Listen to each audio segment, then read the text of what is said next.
Assalamualaikum warahmatullahi wabarakatuh. Kami dari kelompok 5 akan mempresentasikan mengenai penyusunan desain sumber belajar.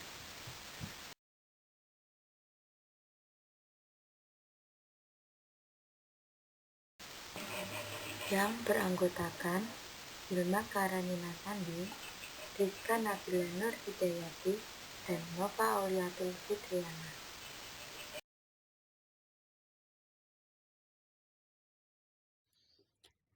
Saya Rizka Nabila Nur Hidayati akan menjelaskan tentang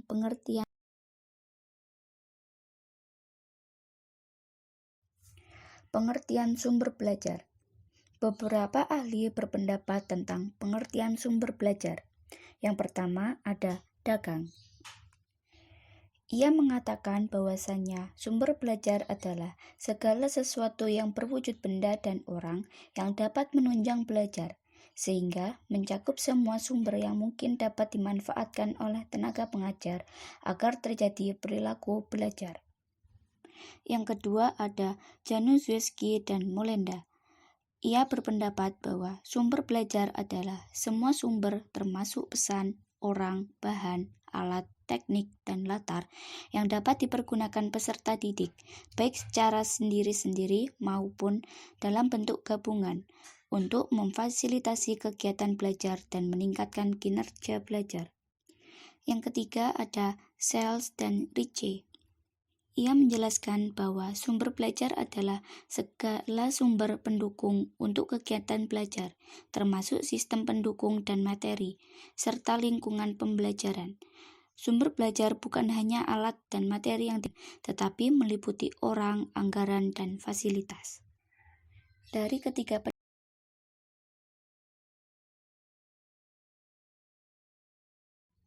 ciri-ciri sumber belajar menurut Siregar. Yang pertama, mempunyai kekuatan yang dapat memberikan sesuatu yang diperlukan dalam proses pembelajaran.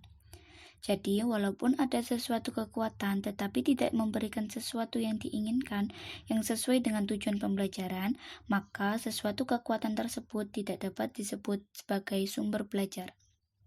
Yang kedua, sumber belajar dapat merubah tingkah laku yang lebih sempurna sesuai dengan tujuan yang diinginkan.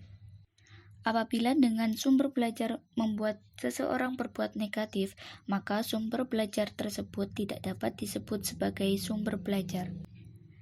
Yang ketiga, sumber belajar dapat dipergunakan secara sendiri-sendiri, tetapi juga dapat digunakan secara kombinasi. Yang keempat, sumber belajar ditinjau dari segi pemanfaatannya dibedakan menjadi dua, yaitu sumber belajar yang dirancang dan sumber belajar yang tinggal pakai. Sumber belajar yang dirancang adalah sumber belajar yang dirancang atau disengaja dibuat dan didesain atau dipergunakan untuk membantu pembelajaran, atau bisa diartikan sebagai sesuatu yang memang dari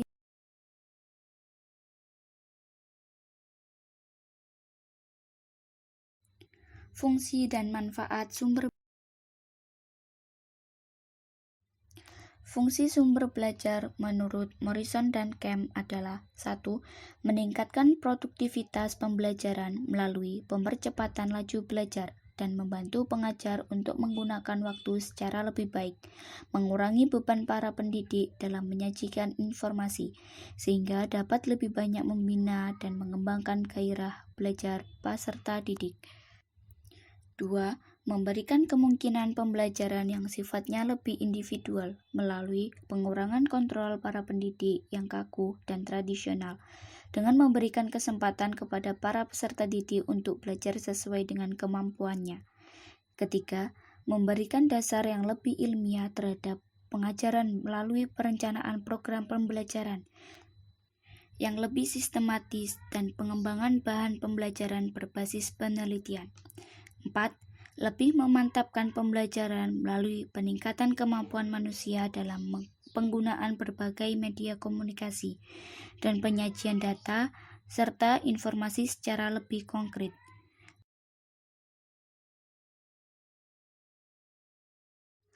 Manfaat sumber belajar.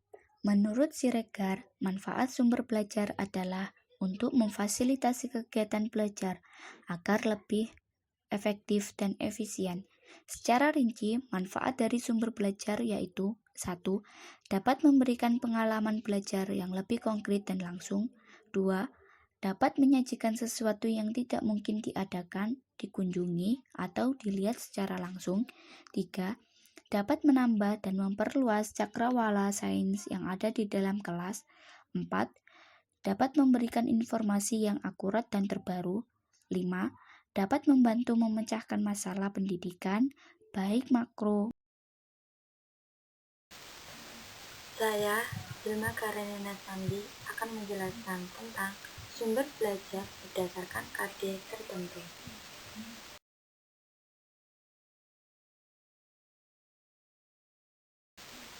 Nah, ada 6 jenis sumber pembagian sumber belajar, yaitu yang pertama, pesan. Ada 2 pesan atau materi baik formal maupun non-formal. Pesan formal yaitu pesan yang disampaikan kepada pemerintah atau guru dalam lingkup pembelajaran atau kegiatan belajar mengajar. Sedangkan pesan non-formal yaitu pesan yang disampaikan di lingkungan sekitar atau yang ada di masyarakat sekitar. Misalnya, cerita rakyat, cerita dongeng, dan lain-lain. Yang kedua, orang atau manusia. Perannya sebagai sumber belajar dapat dibagi ke dalam 2 kelompok. Kelompok pertama adalah manusia atau orang yang sudah dipersiapkan khusus sebagai sumber belajar melalui pendidikan yang khusus pula.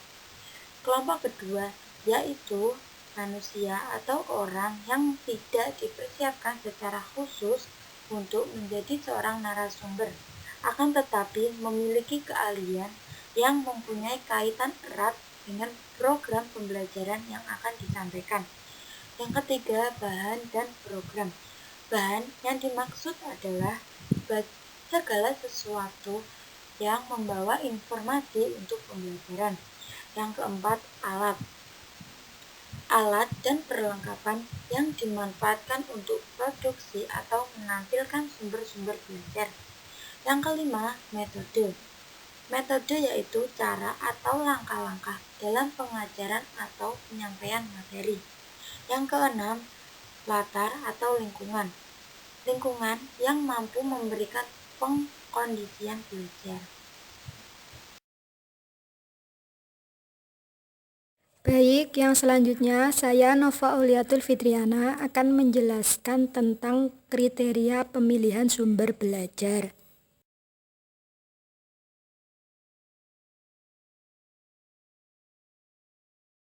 Kriteria pemilihan sumber belajar sebagai berikut. Yang pertama, sesuai dengan tujuan yang ingin dicapai. Yang kedua, tepat untuk mendukung isi pelajaran yang sifatnya fakta, konsep, prinsip, atau generalisasi. Yang ketiga, praktis, luas, dan bertahan. Maksudnya, sumber yang dipilih dapat dipergunakan kapanpun dengan peralatan yang tersedia di sekitarnya dan mudah dipindah kemana-mana. Keempat, pembelajar tampil menggunakannya. Yang selanjutnya yaitu tips memilih media yang sesuai dengan faktor dan kriterianya. Meliputi 1. Sesuaikan jenis media dengan materi kurikulum. 2. Keterjangkauan dalam pembiayaan. Ketiga, ketersediaan perangkat keras untuk pemanfaatan media pembelajaran. Yang keempat, ketersediaan media pembelajaran di pasaran. Dan yang terakhir, kemudahan memanfaatkan media pembelajaran.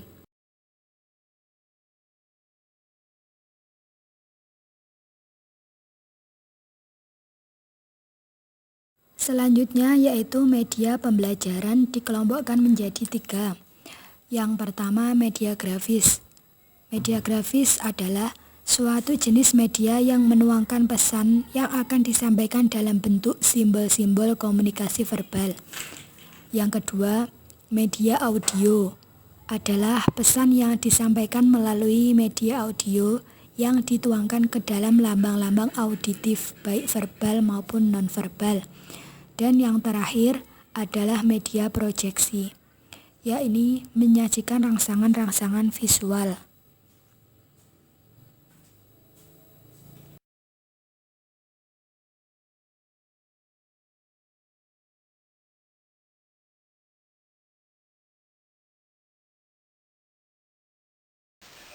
Sekian dari pemaparan kelompok kami.